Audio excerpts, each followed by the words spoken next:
This table is heavier than it looks, just so you know. So there's actually a story behind this table. We had one that was serviceable and it was falling apart, and there was like this joke where every week it would come apart as we were loading it back on the trailer. And one week Johnny Malott had enough of it and just destroyed it and said, "I'm never carrying that dumb thing again." And Pastor said, "But we kind of need a pulpit to speak of." He goes, "I'll take care of it." And Johnny bought one that out of his own pocket, his own, in addition to his giving, that is not going to be destroyed, and it is ridiculously heavy. So there we go. So there's that. So next steps, if I can just give a shameless plug, I was at it last week, our inaugural one, our first one, with not just my wife, but my whole family came. We always have childcare provided at that, professional, reliable childcare that my two youngest were in. And then my oldest three, for keeping track, yes, I have five. It's a requirement. Pastor Brady understands if you want to be plugged in here long term. But so my oldest three, my teenage boys, all came part of that class, and we all went through it together. We all filled it out, learned these little assessments, and it's just some really cool stuff. In fact, I could tell my kids were paying attention because they were each mocking each other for what they thought their gifts were as they left church. Specifically, Nick's mocking Max, saying, "Energetic." So yes, but they were tied in, Keith. They filled out the whole thing. They were ready to go. And it's just really cool. It kind of points out some of the things that maybe you already knew about yourself or maybe you didn't. I think several of mine lined up that said some of my giftings from God were teaching. And so I think it's not a coincidence. And that gives me the authority that's from the Lord. And it gives me that confidence that, man, I may not be Pastor Keith or I may not be Pastor Brady, but the Lord's given me something. And it's me to share it with you today. So if you were not able to make it our last one at the end of January, it's the last day of this month in February. You'll love it. You saw people in there that were just strengthening each other. You saw relationships being pulled together. You saw people laughing in tears. It's a powerful time that you will definitely want to make yourself a part of. So, relationships that last. When Pastor Brady talked to me about this a few months ago, he kind of broke it down about here are some of the ones I want you to do, and we're going to talk about the relationships with Jesus, the relationships with marriage, and I was like, okay, man, like I feel like I've always loved the Lord, I got it, and he says marriage, I said, man, like I feel like, whether she does or not, I feel like we have a very strong marriage, like man, it's a good one. He says, I want you to talk about just like friendships. And I was like, oh man, like I wanted the other two. I wanted Jesus or marriage. Here we go. And as I thought back on it, I realized how much friendships I have had in my life not just shaped my life, just really changed the projections of my life. And so I'm going to kind of walk through two different storylines with you today, and you're going to have to kind of stay with me a little bit. I'll do my best to keep you in, but I'll be honest with you, I think I have prepared more powerful messages in the past. I don't know that I'll make you laugh a bunch today. I don't know that I'll make you cry and that you'll want to leave out of here today super inspired to charge hell with a squirt gun. But I do think I can give you some really practical advice today. And so when I wrote this, being one of the students pastors here, I did it with much of our students in mind, right? And so that's how I often create a message. I feel like if I can keep the attention of a 14, 15, 16-year-old boy, then I got you guys. So that's often where it comes. So if I can give you through just a little bit of my relationships and kind of walk through, and you've heard a little bit of my past and whatnot, but I grew up in a suburb of Chicago, and I went to a little school called the Hammond Baptist. It was a Christian school, and I went to this school my entire life, from pre-kindergarten all the way until I graduated from high school. It was an entire system, and it's because largely my parents taught at that school, and so we went there for free, and so my parents liked free. So that's where I always went. And so I made relationships in pre-K that I still had in my junior high days, right? Friends that I had known that we had pictures of each other, literally like teaching each other to tie our shoes. We had pictures of playing sports in junior high together. Some like really special and meaningful things. The problem was not all of those friends were good friends, right? And at some point, you are in a friendship so long that you're no longer hanging around the bad crowd, but you kind of become the bad crowd. And through my growing up, I had found myself I wasn't robbing banks, I wasn't holding people up, we weren't doing anything too wild, but we were on a poor trajectory. Specifically, my two or three really close friends. And I've always kind of said that my parents struggled to know what to do with me, and I put them in a bad spot over and over and over. And I always felt like my mom and dad were really good teachers, but at times struggled to be parents. And that's not like a knock on my parents, and they both know that. We've all talked about it well. And they had a tumultuous relationship my whole growing up that eventually led to them separating and divorcing in my teenage years. And it was a big thing of it. But I always tell people, told my wife just this week, that they made one of the most important parental decisions in my life in my junior high time. And if you can hear it in my voice, I get a little emotional thinking about it. They made a decision that drove a wedge between them and me, and it was the best thing for me. See, I had started pre-K when I was 3 years old. You won't believe this, but I was a smart little kid. I know, make your joke what happened, but I was a smart little kid. My parents being teachers, they taught me early on, and so I was fluently reading on a 4th, 5th, 6th grade level at 3 years old. Like, I could just read. My parents were like, this kid needs to go to school, and so I was too young to go to school, but they went ahead and pushed me off into school, and I did just fine in school. But with that, I was the youngest kid in my class. In fact, I would always be the youngest kid in my class. In fact, there were some kids that were a full year older than me in my class. And with that, I think many of us know that boys, young boys, tend to mature a little bit slower than young ladies. We see it in youth group, don't we, ladies? Yes. All right, Josie and Presser down front. Yeah, we see it. Yeah, right. And so I do think that was part of it. I was just a very immature junior hire. And I had gotten into some trouble. In fact, the kind of trouble where they tell you, just go ahead and go and just don't come back anymore. Like, take the rest of the year off. They had told me and 2 different friends this, and we got expelled from our junior high school. And so it was then this big debate of how we're going to make up the credits to go on to high school to figure this all out. And my parents sat me down one day and they just said, hey, we just think that, man, you have a really rough friend group. And they're kind of leading in the wrong group. And because we taught at the same school, like, we know this group, and that was a group that struggled. We saw them come through the grade school. And there's a grade behind you that just has some really good kids in it. And my parents decided that I was not going to go on to high school, and that I would repeat my 8th grade year, which was devastating. It made me angry and frustrated, and it drove a wedge, like I said, between my parents and I. And it was the best parental move they ever could have made for me. And I fought it, and I pushed back on it. I hated everything about it, and I left my friend group that I had known since I was 3 years old to get thrown into this new friend group. That new friend group changed the projection of my life. And I don't mean to understate that. They changed the projection of my life. I'll talk about 3 gentlemen I made friends with. That one is Ken. Ken ended up being the best man at my wedding, and I was also the best man in his. I often say, if it wasn't for Ken, I would be dead or in jail today. And I mean that with all my heart. I was on that path, and I met people that changed that. So if you're in this room and you have youth with you, don't understate the importance of your children's friendship.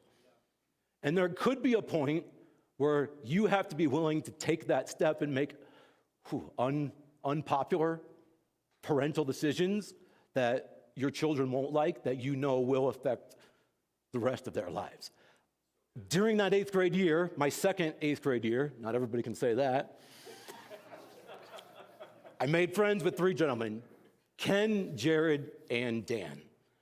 And over time, I became fast friends with them. In fact, when we all get together occasionally, my kids will refer to those men nowadays, 25 years later, as Uncle Dan, Uncle Ken, or Uncle Jared, especially Uncle Dan. They like Uncle Dan because he's probably the most like me of the 3, and so they get to see that other side. But those friends and I, we grew up together, and we kind of changed where we were going. We did things, we did certain things, and we kind of moved into a different direction where it was more God-focused, where I was not, rather than fun-focused, where I was at.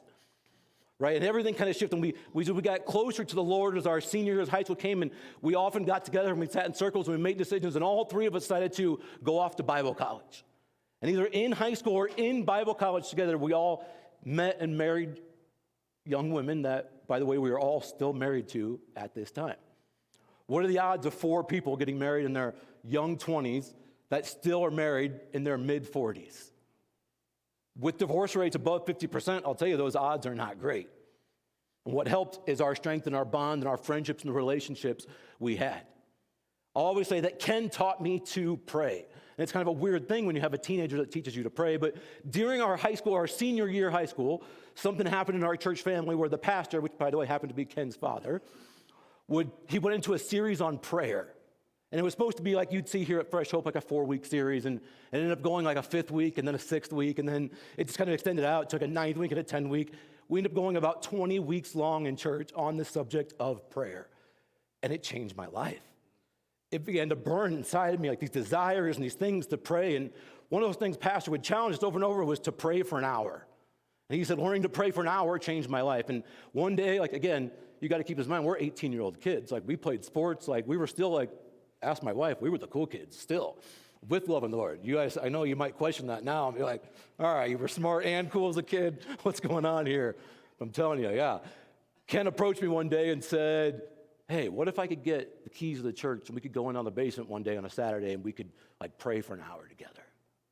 I remember just being really uncomfortable because, like, you know, prayer wasn't something we talked about. We talked about, you know, the Bulls and the Bears and the White Sox. I was in Chicago, right? Like, those are what we talked about. It was, we talk about this thing of prayer. And so we did. I met with Ken in the basement of this building, and we were going to pray for an hour, and we didn't know what we were doing. It was just, you know, two awkward teenage kids sitting in folding chairs in a cold basement. It was like, all right, you start. You know, you're the pastor's kid. So he prayed, and then I prayed, and then he prayed, and I prayed, and he prayed and I prayed. We'd gone through 3 times, and we'd exhausted everything we knew. We looked down, and it had been 8 minutes. And I mean that. I remember it very well. It was like, what have we gotten ourselves into? And he kind of like peeked up, his eyes open, and was like, you want to go to lunch? I was like, yeah, let's go to lunch.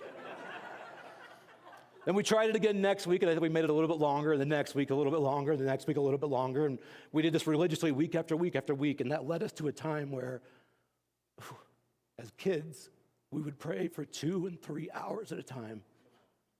And it went from, Lord, give me this, help me with that, to just, Lord, I want you in my life. We stopped seeking his hand and seeking his face. But that was the kind of friendship I made because of my parents' decision to move on with that. Now, you fast forward to that 10 years later, we had all gotten a job working in ministry some way or the other.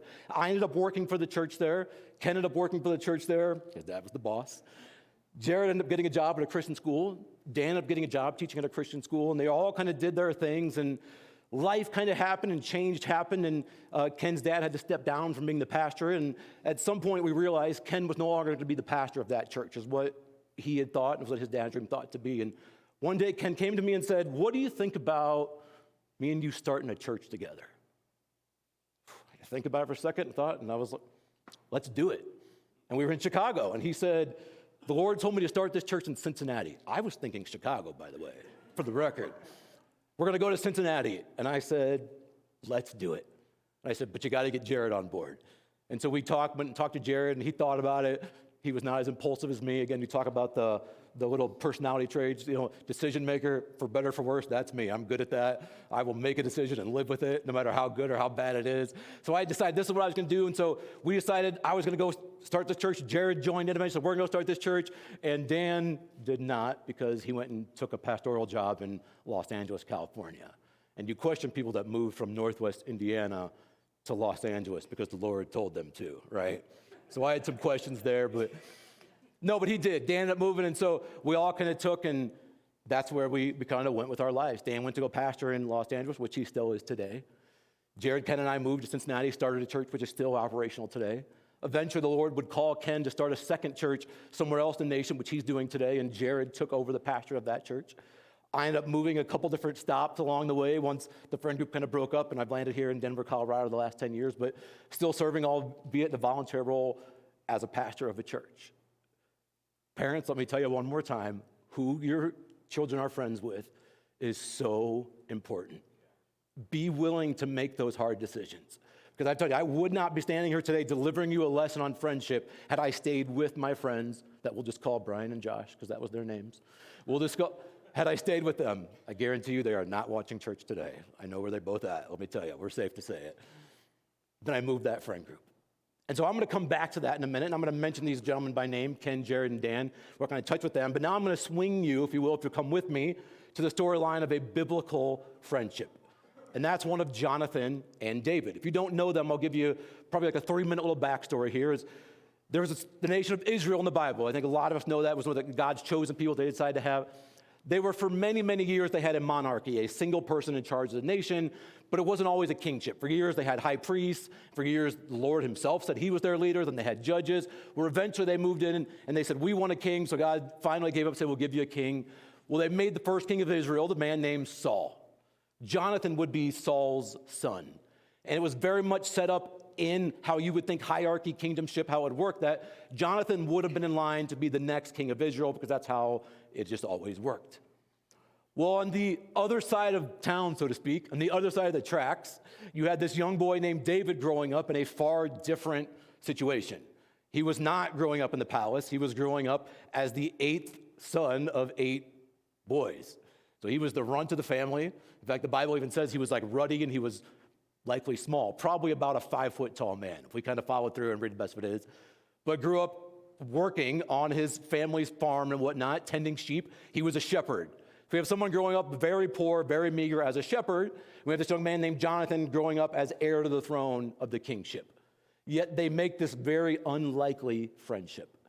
If you've likely heard the story of David and Goliath, well, that is the David we're talking about. Well, David one day goes to battle as to give his brothers food, and he ends up seeing this large man, likely about 10 foot tall or so. And he ends up just says, I'll take charge. If no one's going to do it, I'll do it. And if you heard the story, takes a sling, kills Goliath, knocks him down, cuts his head off with his own sword. Wild story, by the way. I think you don't do it justice. And so with this, he becomes a folklore hero of the nation, right? Saul takes him in. He's like, man, this is unbelievable. Like this kid David brought home, and he brings him into his home, and they start talking. And the Bible says Jonathan, while hearing David talk, he says his heart becomes knit with his. Hearing somebody talk about their own exploits, Jonathan says, man, like that guy is great. And they strike up a friendship. And the Bible says that from the time that Saul brings David into the kingdom, he never lets him leave. Because David can play an instrument, he can soothe his soul, he can fight. In fact, Saul keeps sending him off to battle after battle. He keeps winning all these battles, and it's very obvious that the Lord is with him. In fact, the scripture says over and over and over, because the Lord was with him. In fact, at some point, Saul gets jealous and angry, and he starts setting David up to fail. He starts sending him off to battle, so he has no business, no chance of winning, and he wins those. Right? He becomes like this hero of the land, and he becomes like this little ladies' man, I think we'd call him if it was nowadays, right? The Bible tells us that the ladies start dancing through the streets, and they start singing songs about how Saul has killed his thousands, but David has killed his tens of thousands, right? Just trying to like fan the flame a little bit, and it becomes very obvious that David is growing in popularity in the kingdom.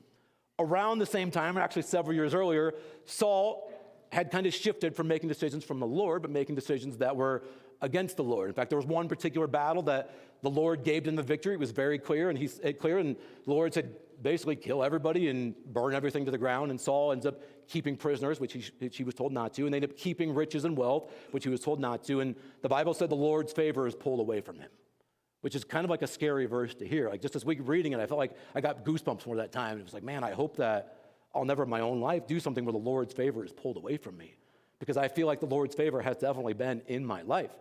Well, nonetheless, through this process, David gets anointed king, and there's a whole different story behind that, and we don't know how many people know that, but it becomes very apparent that Saul's leadership is going downhill. At the same time, David's leadership and notoriety as a nation is driving up. And that's where we're going to kind of pick up, what's going to get into our lesson today. Relationships that last. And I'll kind of talk to you about 4 levels of friendships.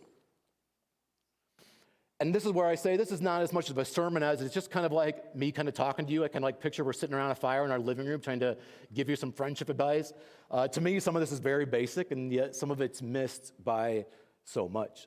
We kind of pick up with the verse I already quoted earlier in 1 Psalm 18:1. It says, and David had finished talking with Saul, and Jonathan had become one spirit with David, and he loved him as himself. Pretty wild verse, right? Hearing David talk, the Bible says, man, like his spirit became his spirit, and he began to love David more than what he loved himself. Like the beginnings of friendship. So the first little levels of friendship, by the way, I did some work really lining these all up. They're all like C words here, so I'm pretty proud of how this all worked with my alliteration. So take a minute to appreciate how the old HVAC guy can still do that. So the first I was talking about is cultivating friendships. I think a lot of us miss this step, and thus you never have these deep, abiding friendships. The Bible says in Proverbs 18:24, a man of many companions must show himself friendly. And some people, you get the cart ahead of the cart ahead of the horse there a little bit. You kind of think, like, oh, if we want friends, you have to be friendly. And I think we can back up to that word show. I think many times we don't have relationships, we don't have friendships because we don't show up. Show there in that verse means to present, to show yourself. Literally like, hey, look, I'm here. You don't show yourself friendly. It's not a coincidence we're doing this on the small group sign up today. Many of you in this room, if you're honest with yourself, struggle with loneliness at times. It's one of the main things we get in those little connect cards, people asking for prayer for, people that Pastor Brady deals with counseling, and people that are just so lonely. If you've seen the statistics, loneliness, especially young youth, has skyrocketed up since COVID. Like, it's off the charts, it's gone. Why is that? Well, because we stayed at home for a year. We didn't go outside. We didn't see people. We didn't do things.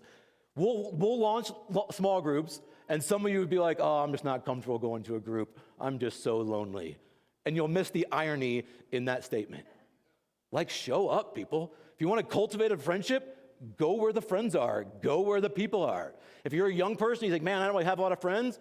We've got youth group this Thursday at my house. Be there, folks. Help make those godly friends. And I'll tell you, by the way, I'm not just saying this, man, do we have a really good group of kids that come to youth. A really good friend group. If you're sitting in this room and thinking like, man, I worry about my kids and who their friends are, send them to youth. And I don't make more per kid that comes. In fact, it usually costs me more. So it's a shameless plug. Get them in youth group. It's so important. The friends they're making now will project their lives on for the next decades and decades to come.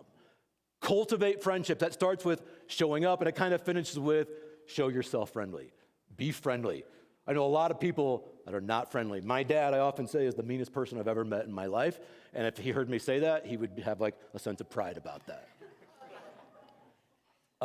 He lives at my house. He lives in our basement. I think the very first day he met Pastor Brady, I go, hey, I'm Gary. Nice to meet you. I'm Gary. He said, how do you like it here in Colorado? Hate it. Like, who does that, right? My dad. That's who does that, right? And if you know my dad, you're like, yeah, that sounds right. Yeah. Why? Oh, the politics. Yeah. It was like, oh, okay. My dad's not involved in politics. I don't think he's voted in the last 8 elections, but it was just who he is. My dad doesn't have a lot of friends. If you don't show yourself friendly, you don't have a lot of friends in life. Show up, be at small group, be at next step, be at youth group. That's where it starts, and try being friendly. It's amazing how far that can go.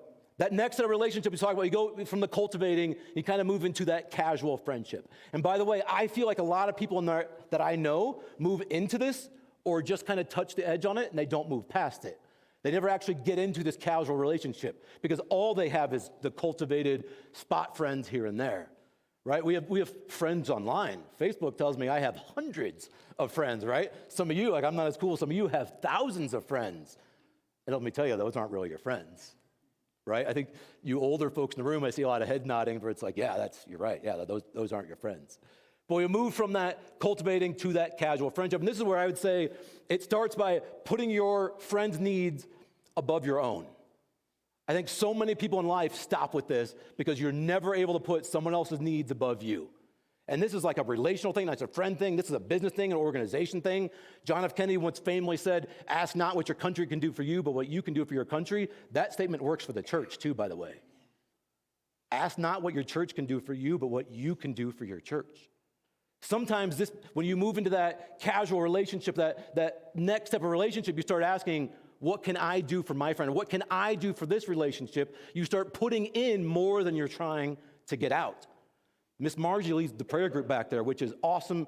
She is no doubt sent from the Lord. It's unbelievable. I hope you all take advantage of it. But if you do, there's probably some point in your life where you need to transition from being prayed for to the one saying, can I pray for you? Because it's moving to that relationship of, I want to give you more than I'm taking out of this. Somebody asked me the other day, you have young boys, like when do you go from being like a boy to a man? I said, I think it's when you start giving back to the community, to society, to the world more than you take from it. And I know a lot of 40, 50, 60-year-old men who still take a whole lot more than they give. And they're a child. They're an old man, but they're a child. They never made it into being a man. And I think it could be very much the same thing with young ladies. Try moving into your friendships. Ask yourself here, like, do I care more about what that friend can give me, or do I care more about what I can give that friend? And that'll just change everything. And it just changes everything. Work, relationship. I have a day job. I think I make a pretty good salary. It's really important to me they get their money's worth out of Michael Sumner. And they know it, right? And that's a cohesive, accepted relationship that if I told them I was leaving tomorrow, they would change, rearrange the world to get me to stay. And that's not necessarily special on me. It's just my decision that I'm going to give to them more than I've taken out. That's part of that casual relationship. The second part of that casual relationship is, one, it's learning to give it out. And two, I said it's when you start to work together. And if you get nothing else from the message today, get this. Working together with people builds relationships. If you came up with us here and set up church in the morning, you would make friends 10 times faster than you would eating chip dip out in the lobby. And I'm not against that, by the way. In fact, I want you to stay. I think you should be part of it. But there is nothing like working with someone. That trailer backs up to this back door every Sunday morning at 6:30, and there are people from all different walks of life that work on that. What do Dr. Pastor Brady, with his narrating ability, his speaking ability, his counts ability, have in common with me? What is Pastor Keith and his coaching ability? What is Brian Urban and his electoral ability? What is Justin and his ability to fix fireplaces? What's Torrance and his musician and his education ability? What's Jennifer and her education ability? What's Paul Seaton and his inspectoral duties? What's Johnny Malott and his realtor duties? What do they all have in common? It doesn't matter when that trailer door drops. What you just heard, those names, some of the best friends I have in the world today. Why? Because we work together. If you're in that first group that you're thinking, man, I don't know, I think I'm still taking more than I've given, there will be a time where you need prayer especially, you need the word, and you need to come in here and lay your burdens down. Let me tell you, your exchange for that is come work with us. And that's not a plug, like we don't need more people, we're just fine, we get upset, but that work is for you. It's not for us. Work together with us. Find someone you work with. Think about some of your best friends you have in your life, they're likely those who you've worked with. If we go back and look at our story of Jonathan and David, two people from wildly different backgrounds, is they end up converging that they could work, they could go to war, they were warriors together. They had nothing else in common, right? One of them came from a messed up, broken family. One of them came from a hard-working family, bottom of the line, work in the field. One grew up in the palace with a silver spoon in his mouth, likely, different places, but they both came to mind that we're going to be warriors together. We're going to fight together. If you're in this room and you think, I know some people, I know some of these names, let me challenge you, sign up for Vibe Team. Find me, find Johnny Malott, be part of that team. Let's get to work together. Let's roll up our sleeves, and when those trailer doors drop, we all go to work together, and you'll see how fast that relationship moves from being a cultivating relationship into that casual relationship, and then on to potentially that next. The verse kind of goes with that is 1 Samuel 20, verse 4, as Jonathan said to David, whatever you want, I'll do it for you. That kind of goes back to the find a friend that is more interested in you and do it for him. Ask yourself in that in your life, have you had a friend that would tell you that? What do you want? I'll do it. I feel like I have friends in this room that I said, I need a favor from you. You can't ask me what it is, and I don't want to talk about it ever after that. They'd say, sure, what do you need? Do you have that in your friend group? Let me ask you that. You might, but if you don't, maybe we should kind of move that into showing yourself friendly. Let's find one of these small groups we can get plugged into. That third relationship, again, we mentioned the cultivating relationship, the casual relationship, and this is kind of where we start going next level, and this is that committed friendship. This is a friend that wants what's best for you, even if it's not the best for them, or even if it's possibly worse off for them.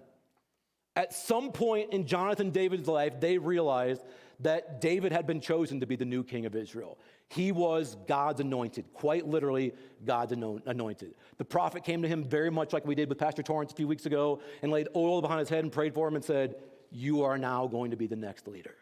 But what this meant for Saul is, of course, he was going to eventually not be the king. But what more importantly this meant is for Jonathan is he was not going to be king. Jonathan, we find no wrongdoing of him in his whole life in the Bible. This is someone who did things the right way, always the right way, never did wrong, did right, was where he was supposed to be, when he was supposed to be, followed his dad's footsteps for all the good things. He took all the good from his father, left all the bad from his father, and was destined to be the next king of Israel, but for no fault of his own, was about to be passed up by his friend, yet his friend wanted that for him. That one's a little bit heavy. I do a lot of interviewing for work, and with that, I often give some promotions. And whenever I give a promotion to somebody, and that usually comes with a pay raise, I always say, hey, when you go out of this room here with me, when you leave my office, tell your wife, tell your kids, but maybe stop with there. Because the general rule of life is people aren't happy for you. And it's a sad but true statement in this life. And I try to encourage them, and sure enough, occasionally somebody breaks that, and they go out and tell the yahoos that they've worked with, I just got a $4 an hour raise. And next thing I know, half the office is in upheaval, somebody's all upset, somebody's mad, and they couldn't understand they got the promotion because they were a better worker, and everything's all messed up. Why? Because they weren't really friends. They were casual friends. They weren't in committed friendships. They didn't want what was best for their friend, even if it meant taking what was best for them. Even though they might have done everything that they thought they should have done, and that position should have been theirs, they're not happy for the person that gets their position. Let us as Christians use the biblical philosophy of this to plug into our own lives. And man, there's no amount to what can be accomplished if nobody cares who gets the credit. I think it was Eisenhower who first said that. Like, ask that about yourself. Think about your friends right now. Think about who you are, who your friendships are, who your close-knit friends, whether it's in this room, out of this room, whether it's across the country. Would they want you to get a job promotion over them? Or would you want them to get the job promotion over you? This is that illustration that Jonathan and David, specifically Jonathan, executed so well. And to be honest with you, I mentioned I had my friend Ken, who I didn't think I'd be where I was today if not for him. I don't think David gets to where he got to without Jonathan. In fact, when you see a lot of the wrongdoing that David does in his life, some vile, wicked things, you no longer see Jonathan in the picture. And it's very much, you kind of think through it. It's like, well, where was Jonathan when he was having this affair with Bathsheba? Where was Jonathan when he was sending people off to get killed that he needed to die for his cause to be better? And he's not there. The Bible doesn't mention him. And we have about 2 or 3 chapters where it talks a lot about Jonathan, a lot about David. And yet he's gone when David's life starts to turn and head in a poor direction. I don't think that's a coincidence of that at all. The second thing is that committed relationship, committed friendship, those who want you to see it best for them, even if it's not for you. And the second we have is a friend to be willing to give you the shirt off their back. And that's kind of a funny point. We'll move on from that. But literally, 1 Samuel 18:3-4 says, Jonathan made a covenant with David because he loved him as himself. Jonathan took off his robe he was wearing and gave it to David, along with his tunic, and even his sword, even his bow, even his belt. I know it's like an expression, a friend that would give you the shirt off their back, but Jonathan's story quite literally does this. And this is at the point of transition in their lives where Jonathan sees. And I believe he's saying, this armor means the second in charge, and this isn't me anymore. I think that was a ceremonial thing to David beyond just, hey, like he could get anybody's armor. I think Jonathan knew this armor is meant, this is kingdom armor. And of no fault of my own, I don't think I'm kingdom warrior anymore. He was still a warrior, but he just wasn't the kingdom warrior. And he takes off these clothes, his tunic, and the tunic in other versions of the Bible will talk about how that was literally that tunic, that little thing that went around his waist, was made of materials that would have been recognized, oh, that's from the palace. And he was laying off what was rightfully his to the deserving person that God had chosen to run. See in there, I talk about in that relationship, a friend's going to be with you through hard times. And I know this is the one we kind of talk about a lot. And you ask this, and I don't know if this is always the case for people. And I'll get through this kind of quick. I think or else I'll get emotional, and I know we're a little tight on time. But living in Cincinnati, we had started our church. We had been there. We ended up being there about 3.5, 4 years all in all. And I had mentioned my friends Ken and Jared and I started that church together. We had this little niche, and Dan had moved off to serve the Lord in Southern California, whatever that was about, kind of thing. Well, we had, through different things, Kendra and I went through a really hard time in our life. It was most likely still today was the hardest thing we ever went through. And I don't want to get through it and all that, but we had experienced loss that really broke us. And we'll say it quickly, but we had a full-term stillborn baby. And it crushed us. It broke us. I didn't know how to comfort. I didn't know what to do with that. And I went several days without telling my friends, and I didn't know how to do it. I just went back to work, didn't know what to do with it, and eventually I knew like people were going to start asking questions. I had to start explaining it, and I remember going through a really dark, depressing time in my life that, I didn't know how to share with it, know what to do with it. I remember one day the doorbell rang, and Dan Gross was standing in my front door. The friend I had made in 8th grade said, man, my friend needs me. I didn't tell him. One of the other friends told him and jumped on a plane and showed up at my front door. Ask yourself this, picturing your friend group, at your deepest, darkest hour, your loneliest hour, are they going to be at your front door ringing your doorbell? I don't remember what he said. I don't remember what we did. I remember that he was there. Ask yourself about your friend group now in their deepest, darkest hour, in their time of loneliness. Are you going to be at their front door? There's no magic words to say. And I think that's why I felt so uncomforted in life in that time, is everybody was trying to give me the magic words. And I just needed somebody there to spend the night sleeping on my couch. And we could get up in the morning and talk about the Bears, the Bulls, and the Blackhawks, and the White Sox again, right? I don't remember that we prayed together. I don't know that he read me Bible verses, but I do remember a friend that I made in 8th grade as a 13-year-old kid was at my doorstep when I needed somebody the most in my life. If you don't have someone like that in your life, you are missing out. And I'm not saying you got to have 30 of those people. In fact, I don't think you can have 30 of those people. It's probably a circle of about 4 or 5. If you don't have that, again, another shameless plug, get to a small group. And I mean it, get to a small group. It can save your life in your darkest hours, right? Use that, get to that. Some of you have stopped in cultivating or in a casual friendship, and you've never moved in that committed one, where you've committed one to another. I want what's best for you, even if you don't want what's best for you, and I want what's best for you, even if it means it hurts me. I'm guessing Dan paid $1,000 to jump on a plane last minute. It cost him a lot. He was a pastor of a church, and I think Pastor Brady can tell you they don't always have an extra $1,000 for airfare laying around. But that's the kind of friendship that you have when you move into these committed relationships. 1 Samuel 23:16 says, then Saul and Jonathan came to David in Horesh and encouraged him and lifted up his faith in God. Very much a relationship. This is now well past. David has moved on. It's very obvious now David will be the next king as soon as Saul dies. David has refused to fight Saul because he said he was originally God's anointed. And Saul chases David around the countryside for likely years. We don't know the exact timeline. And during this time when he's being chased by what was once his idol, the king of Saul, his leader, his mentor, Jonathan, his friend, is finding him and comforting him and restoring his faith in God. Who do you have that is there for you but also restores your faith in God when you're waning? I know a lot of people who have a testimony to talk about the time that they doubted God. They didn't have their faith in God and they wavered. I feel like I have never had that period in my life, honestly, and I'm not trying to be super Christian here, and I think it's because of the friends I've been around. I think what Kendra and I went through in Cincinnati, could have caused a lot of people to doubt their faith in God, but I had a core group of friendship who said, no, we're not going to let you. We're here for you. We're going to get through this. I'll finish with this one. This is the last level of friendship, which is a covenant friendship. We mentioned a verse that covenant earlier, and there's actually a few of them. There's one in chapter 18. There's another one down in chapter 20. It says, but David took an oath and said, your father knows very well that I have found favor in your eyes.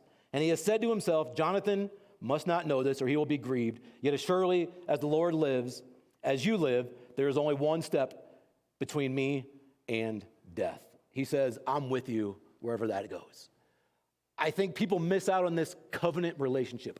I know people in this room that you're very good at cultivating friendships. You show yourself friendly, you're out there, you're good with all that. You've moved into casual relationships with many, many people where you know each other, you start thinking highly of people. Then you move into those committed relationships where it's like, okay, I'm there for you, whatever you. But I think we never often move into that covenant relationship. And by the way, I think as these go, these circles get smaller and smaller. But you should have a person, if not 2 or 3 in your life, that they've formed a covenant relationship with you. And that's more of like, I'm your friend even when you're not my friend. When you give a marriage vow, it's literally a covenant. It's like signing a contract, but the opposite. You sign a contract in life that makes sure if everything goes bad, I get mine and you get yours. The marriage contract, that covenant contract, is the exact opposite. It's like, even if you do everything wrong, I still got you. You promise to be mine, only mine, until death do us part. You promise to love and cherish and obey me. Even if you do none of that, you're still mine. That's that covenant relationship. Ask yourself in life, who will call you out for doing things wrong?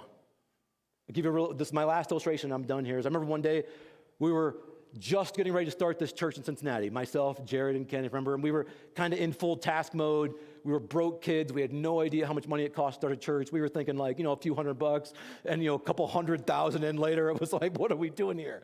We didn't know how to run a business, but yet run a church. We had come from a mega church in Chicago, and here we were on, some tiny little boat out drowning in the Pacific. No idea what we were doing and trying to get it all set up. And it was last minute doing anything, and I was in task mode. I remember I had said just crosswords to people, and I'd done some things. I was just moving, getting things done. And again, we go back to the personality assessments, Pastor Keith, where talk about, would you ever put tasks ahead of people? And it was like, 5. I kind of do that one sometimes. And I showed my wife, and she was like, yeah. And so I was going through this, just burning through tasks. And by the way, it's part of my gifting that I'm able to accomplish a lot for Jesus. I think behind the scenes, I just get a task and I can do it. And I remember I just had barked at some people, and I had said some things to Kendra that probably weren't kind of doing things. And we were at the end of the day, we kind of wrapped. It was a good day. And I remember Jared, again, my friend from 13 years old, said, hey, you mind if you stick around with me for a second? I was like, yeah, sure, what's up, man? He goes, walk to the car with me. And he just started sobbing. I mean, just sobbing. It's like, dude, Jared, get a hold of yourself. I kind of made fun of him. What's wrong? And he was like, for 2 hours, God put something in my heart to tell you. And I couldn't do it. I wouldn't do it, but I'm going to do it right now. And he said, how you talked to your wife today was wrong. I was like, dude. He goes, no, I'm talking. You're listening, I'm talking. I said, okay, wow, okay. And he said, how you talked to Kendra today was wrong, and it hurt my heart. His wife was Candace. He goes, Candace and I, you don't know this, but we try to watch you guys. You try to do what you try to do, and we just like, you guys are the best marriage, and today, like, I don't know who you were today, and that hurt me. God is my witness. I'm not perfect, but that has changed the way I talk to my wife. Because I had a friend in my life that was willing to do the hard thing, that was willing to put our entire friendship on the line to say, you can do better. Who do you have in your life that you have covenanted with, a likely covenant? And by the way, there were conversations where it was like, I don't want to ever stray from the Lord. If you see me straying, call me out. I said those things to those men, which then gave them that door to open it up. Some of you this week need to find a man in this church, or some of you ladies need to find a woman in this church and said, I need a covenant relationship with you. I'll call you out, but I need you to call out me if I step out of line. If you're missing that covenant relationship, you will hit barriers in your life where you will never extend to what God has fully allowed you to do. Show yourself, people. Get out there. Show yourself friendly. Show up to church. Hang out with us after. Be part of a small group. Decide that you're going to start wanting more for others than you want for yourself. Decide you're going to find friends that want the best for you, even if it's not the best for them. Find the ones that they're going to stand in harm's way for you. There's a verse where Jonathan goes and confronts his father and said, Dad, what is it you're trying to kill David? He's such a good guy. And the Bible says that Saul throws a spear at Jonathan that he barely ducks and gets out of the way of. Who's that friend in your life that's going to put their life on the line for you and that will covenant with you? And by the way, there's not 30 covenant friends that you're going to find. You might want to start with one. Hey, you got my back. I'm not going to like it. I might fight you, cuss you out, swear at you, fight you. I might say we're not friends anymore, but I need you to call me out when I need to be called out. Let's find those relationships and let's work on building those relationships that last in our lives.